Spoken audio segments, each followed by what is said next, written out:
Bismillahirrahmanirrahim. Assalamualaikum warahmatullahi wabarakatuh.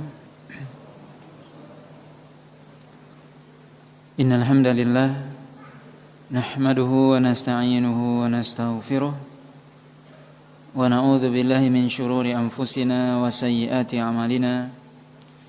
May yahdihillahu fala mudilla lahu wa may yudlil fala hadiya lahu. Asyhadu an la ilaha illallah wahdahu la syarika lahu wa asyhadu anna Muhammadan abduhu wa rasuluh alladzi la rasula wa la nabiyya ba'dah. Ya ayyuhalladzina amanu taqullaha haqqa tuqatih wa la tamutunna illa wa antum muslimun. Amma ba'd. Bapak dan Ibu kaum muslimin dan kaum muslimat yang dirahmati oleh Allah Subhanahu wa taala. Alhamdulillah, puji dan syukur senantiasa kita sampaikan kepada Allah Subhanahu wa taala. Salawat dan salam kita sampaikan kepada Rasulullah sallallahu alaihi wasallam dan kepada keluarga beliau, para sahabat, para tabi'in serta orang-orang mukmin yang senantiasa mengikuti beliau sampai hari kiamat nantinya. Pada malam hari ini kita lanjutkan pembahasan dari kitab Sahih Muslim, yaitu bab masih dalam Kitabus Shalah, yaitu bab yang ke-104, bab al-masyu ila shalah tamhu bihi al-khataya wa tarfa'u bihi ad-darajat, yaitu bab yang menjelaskan tentang bahwasanya berjalan ke masjid itu menghapuskan dosa dan meninggikan derajat. Hadis yang ke-1519 dari kitab Sahih Muslim. Hadis ini dari Abi Hurairah radhiyallahu taala anhu qala Rasulullah sallallahu alaihi wasallam, man tatahhara fi baitihi thumma masya ila baitin min buyutillahi ta'ala liyaqdiya faridatan min faraidillah kanat khatawatahu ihdahuma tahutu khati'atan wal ukhra tarfa'u darajatan. Dari Abi Hurairah radhiyallahu ta'ala anhu, beliau berkata bahwasanya Rasulullah SAW bersabda, siapa saja yang dia bersuci di rumahnya, kemudian dia berjalan ke rumah dari rumah-rumah Allah SWT, yaitu masjid, untuk menunaikan kewajiban dari kewajiban Allah SWT, maka setiap dua langkahnya salah satunya akan menghapus keburukan dan langkah yang lain akan mengangkatkan derajatnya. Maka hadis ini juga sebagaimana bab sebelumnya, yaitu menjelaskan tentang keutamaan memperbanyak langkah ke masjid, di mana Nabi SAW dalam hadis ini menyebutkan siapa saja yang dia bersuci, man tatahhara fi baitihi, itu dia bersuci di rumahnya, berwudu dari rumah, kemudian dia berjalan ke masjid,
syai'un.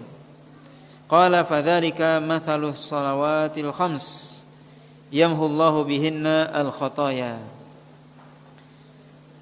Hadis ini dari Abi Hurairah radhiyallahu ta'ala anhu bahwasanya dalam hadis Bakar beliau mengatakan bahwasanya dia mendengar Rasulullah SAW bersabda, bagaimana menurut pendapat kalian, kata Nabi, kalau seandainya ada sungai, sebuah sungai yang ada di depan pintu kalian, yang mana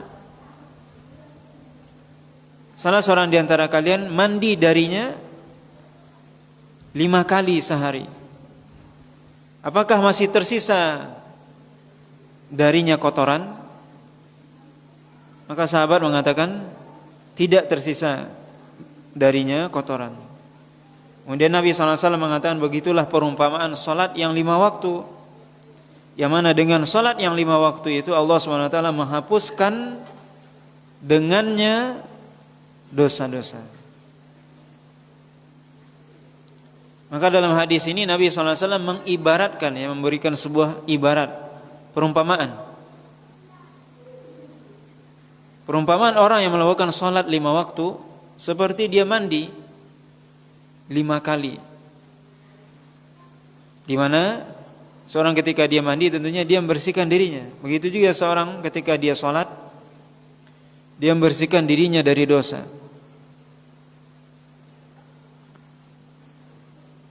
Maka salat yang 5 waktu itu menghapuskan dosa.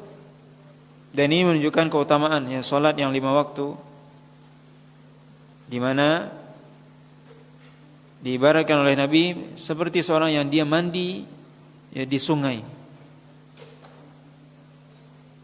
yang tidak tersisa darinya sedikit pun kotoran.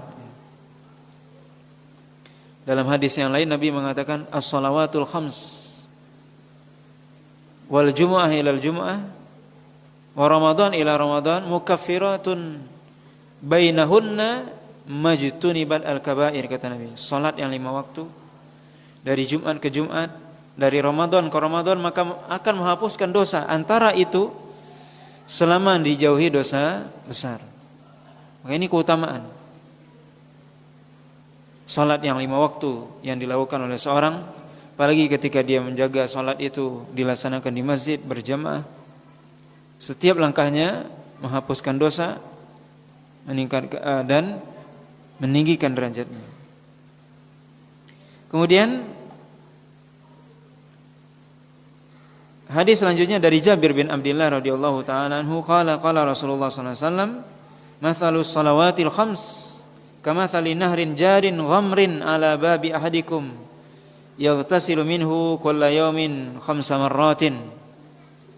Perumpamaan salat yang 5 waktu seperti sungai yang mengalir dengan derasnya di hadapan atau di depan pintu salah seorang di antara kalian, yang dia mandi darinya 5 kali. Maka hadis ini juga seperti sebelumnya hadis Jabir, bahwasanya Nabi SAW mengibaratkan salat yang 5 waktu itu seperti seorang mandi di sungai yang mengalir dengan derasnya 5 kali sehari semalam. Ini orang kalau dia mandi di sungai yang di air yang mengalir, tentunya kotorannya pergi, hilang. Maka ini keutamaan ya salat 5 waktu sehari semalam. Kemudian hadis terakhir dalam bab ini disebutkan dari Abi Hurairah radhiyallahu taala anhu, man ghada ilal masjidi aw raha a'addallahu lahu fil jannati nuzula kullama ghada aw raha. Hadis ini dari Abu Hurairah radhiyallahu taala anhu bahwasanya Nabi sallallahu alaihi wasallam mengatakan man ghada ilal masjid aw raha, siapa yang pergi, ghada artinya berangkat pada pagi hari ke masjid, atau raha berangkat ketika sorenya ke masjid, maka Allah Subhanahu wa taala persiapkan baginya di surga nuzulan. Nuzulan sebutkan artinya adalah tempat. Itu nuzul kata Imam An-Nawawi, an-nuzul ma yuhayya lidhaif inda qudumi. Artinya kalau kita misalnya kedatangan tamu, kita menyiapkan tempat dan menyiapkan hidangan. Itu yang disiapkan oleh Allah SWT kepada orang yang dia mendatangi masjid, karena masjid rumah Allah. Maka Allah menjamu orang yang datang ke masjidnya, ke rumahnya. Seperti kita didatangi oleh tamu ke rumah kita, kita jamu, siapin tempat, siapin hidangan. Begitu juga ini disebutkan oleh Nabi SAW. Siapa yang datang ke masjid dijamu oleh Allah SWT di sorga nantinya. Kullama ghada aw raha, setiap dia berangkat pagi ataupun sore. Itu setiap orang datang ke masjid, maka Allah SWT akan mempersiapkan tempat baginya nanti di surga, karena dia mendatangi rumah Allah SWT. Kita diperintahkan oleh Allah SWT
tidak khusyuk sholatnya karena capek, terengah-engah misalnya.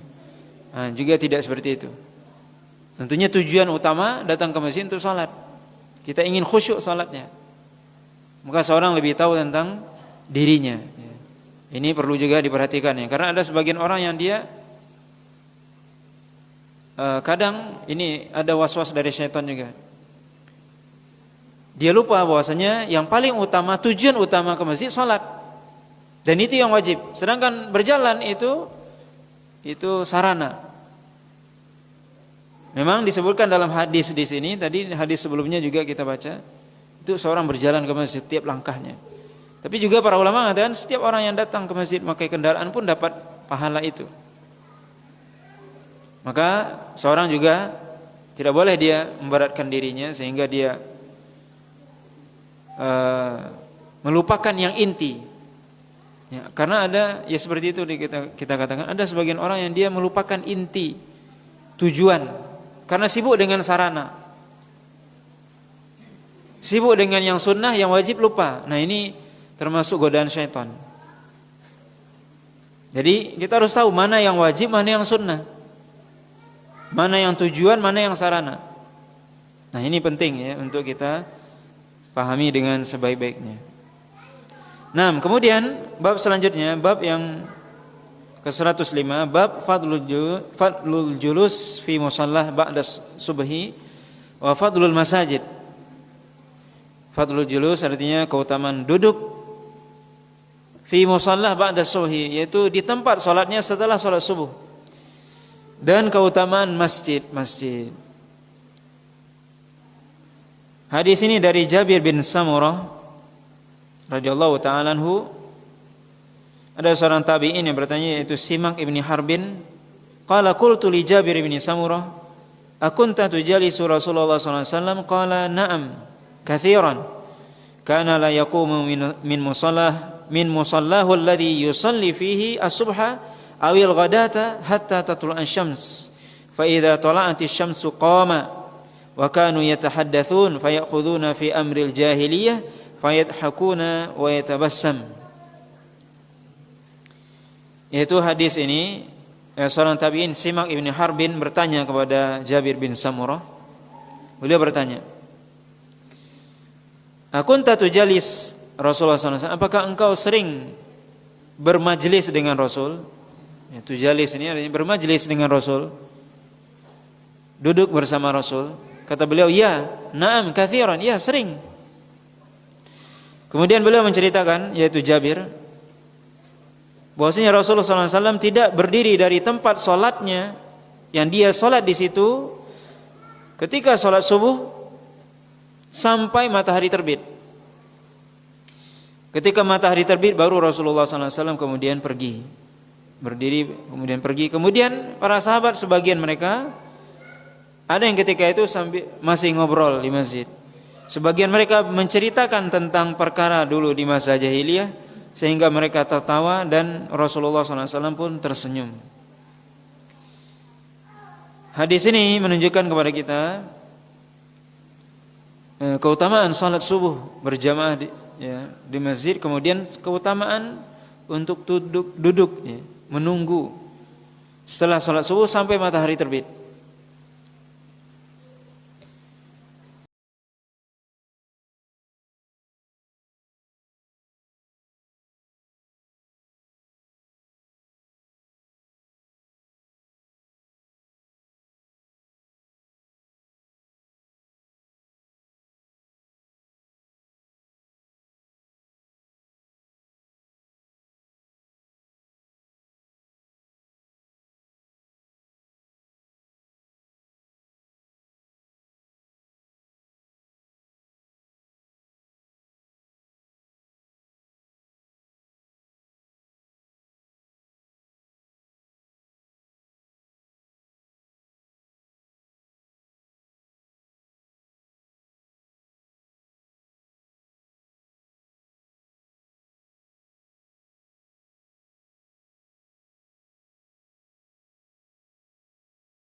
Ini nggak boleh di masjid. Tapi cerita yang seperti ini yang di dalamnya ada mengingat Allah SWT, mengingat nikmat Allah SWT, ini dibolehkan. Ya, seperti cerita masa lalu. Oh dulu saya begini. Dan satu hal yang perlu diingat juga, menceritakan sesuatu yang masa lalu itu bukan kita untuk berbangga dengannya. Kenapa? Karena tentunya Tidak mungkin seorang itu berbangga dengan kebodohan atau dengan maksiat. Dulu dia pelaku maksiat. Menceritakan itu bukan dengan penuh kebanggaan, tetapi apa? Menceritakan itu tujuannya adalah mengingat nikmat Allah kepada kita. Subhanallah, dulu saya ini misalnya ya, jatuh dalam perbuatan maksiat apa dan seterusnya. Dulu saya enggak sholat ke masjid atau apa, sekarang saya alhamdulillah. Nah, itu boleh. Mengingat nikmat tersebut. Bukan dengan bangga ya. Karena tentunya tidak ada orang yang bangga dengan maksiat dan itu tidak boleh. Nah, ini juga yang perlu ya diperhatikan. Ya, ketika seorang menceritakan masa lalu, apa yang sudah terjadi pada dirinya, dan kita semua mungkin punya masa lalu yang berbeda-beda. Maka menceritakan itu sekali lagi bukan untuk kita bangga-banggaan, tapi untuk mengingat nikmat Allah SWT. Ternyata Allah SWT memberikan nikmat kepada kita sehingga kita dapat hidayah.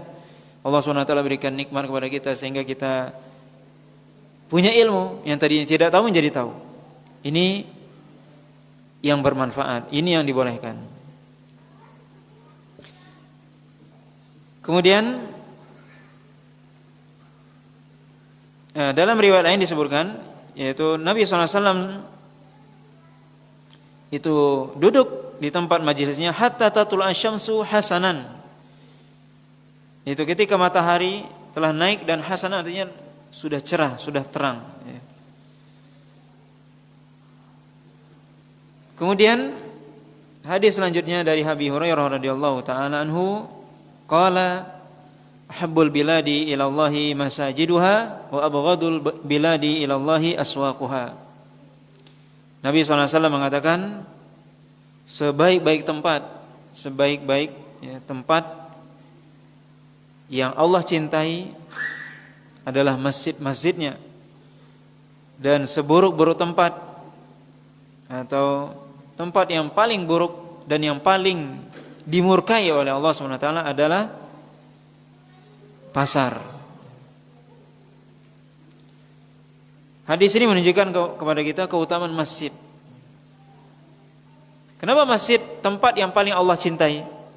Karena pertama masjid rumah Allah, dan di situ tempat beribadah kepada Allah SWT. Di masjid kita sholat, di masjid kita membaca Al-Quran, berzikir, berdoa kepada Allah SWT, meninggikan nama Allah SWT di masjid. Maka masjid adalah tempat untuk kita beribadah kepada Allah SWT, melakukan ketaatan kepadanya, dan tempat kita meningkatkan ketakwaan kepada Allah di masjid, sehingga masjid itu menjadi tempat yang disukai oleh Allah SWT. Kemudian setelahnya tentunya tempat-tempat yang di dalamnya ada zikir kepada Allah SWT, ada mengingat Allah SWT. Jadi kalau kita ingin tempat kita itu dicintai oleh Allah SWT, ya kita di rumah atau rumah lah.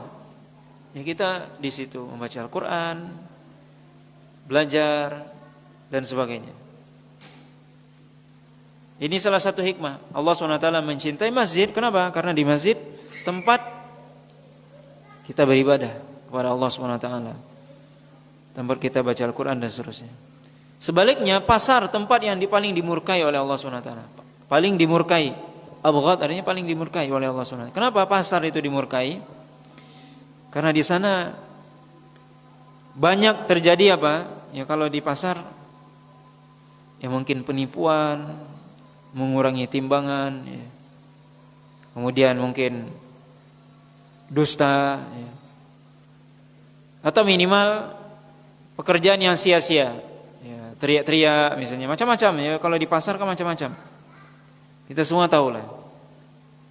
Yang mana semua itu memalingkan dari zikir kepada Allah SWT, menjauhkan diri. Ya, kalau kita ke pasar sudah masuk pasar, ya, mungkin sibuk dengan macam-macam. Banyak hal-hal yang memalingkan kita dari berzikir kepada Allah, mengingat Allah SWT. Oleh karena itu Allah SWT, Rasulullah SAW mengatakan di sini bahwasanya tempat yang paling Allah cintai masjid dari muka bumi ini. Apa tempat yang paling dicintai oleh Allah di muka bumi ini? Masjid. Karena di situ tempat untuk kita beribadah kepada Allah Subhanahu wa taala. Maka kalau kita juga ya pengen ya, tentunya kita ingin juga rumah kita di dalamnya ya mesti juga di rumah itu ada baca Al-Qur'an, ada belajar dan sebagainya.